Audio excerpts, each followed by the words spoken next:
카드게임을 하면서 술을 마실 수 있는 서울 용산의 홀덤펍 5곳에서 발생한 감염이 19명까지 늘어났습니다. 일부 업소는 출입자 명부를 비치하지 않거나 좌석을 분리하지 않는 등 방역수칙을 준수하지 않은 사실이 드러났는데요. 현장 나가 있는 취재기자 연결합니다. 손유정 기자. 네, 서울 용산에 나와 있습니다. 예. 자, 용산 일대 이 홀덤펍 관련 확진자 지금 추가로 늘어났는데요. 관련 소식 전해주시죠. 네, 저는 서울 용산 이태원의 투페어라는 홀덤펍에 나와 있습니다. 홀덤펍은 여러 사람이 테이블에 둘러앉아 포커 같은 카드 게임을 하면서 또 술도 마실 수 있는 업소를 말하는데요. 지금은 가게 문이 굳게 닫혀 있습니다. 서울 용산 일대 홀덤펍 5군데에서 지금까지 직원과 손님 등 모두 19명이 확진 판정을 받았기 때문입니다. 손님 1명이 지난달 30일부터 이 일대 홀덤펍 4군데를 방문한 뒤 지난 4일 확진 판정을 받았습니다. 손님이 방문하지 않은 한 곳에서도 감염자가 나왔는데요. 특히 이곳 투페어 방문자의 가족 4명이 추가로 확진되면서 관련 확진자는 19명까지 늘어났습니다. 역학조사 결과 홀덤펍 이용자들은 대부분 4시간에서 7시간까지 오랫동안 가게 안에 머무른 것으로 확인됐는데요. 한 장소가 아닌 다른 시설도 2-3군데씩 이용한 것으로 파악됐습니다. 방역당국은 가게 방문자 379명의 명부를 확보한 뒤 지금까지 114명이 검사를 받았다고 설명했습니다.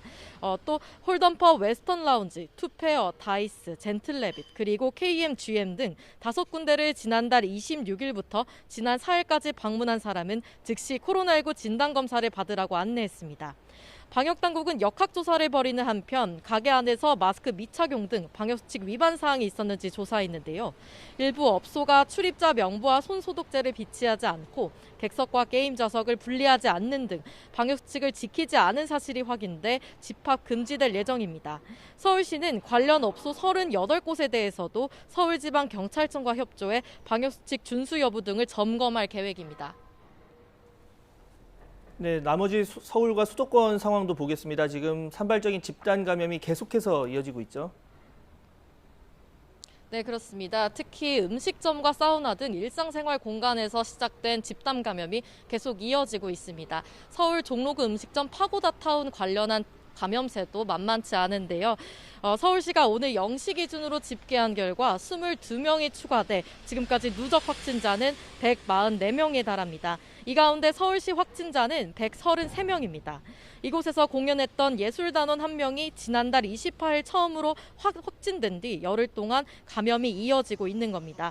파고다타운 방문자와 공연자, 음식점 관계자뿐 아니라 추가 확진자가 방문한 노래교실과 그 지인 등 전방위로 감염이 확산하고 있습니다. 서울 동작구 사우나에서도 지금까지 27명의 확진 판정을 받았습니다. 병원과 요양원에서도 감염이 계속 늘고 있는데요.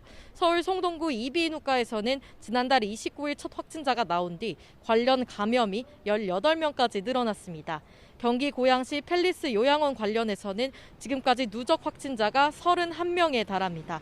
입소자 15명과 종사자 9명, 그 가족 3명 등으로 감염이 확산하는 모양새입니다. 방역당국은 최근 확진자가 급격히 증가하는 추세가 이어지고 있다며 다시 한번 기본적인 방역수칙을 철저히 지켜달라고 당부했습니다. 지금까지 서울 용산에서 YTN 손유정입니다.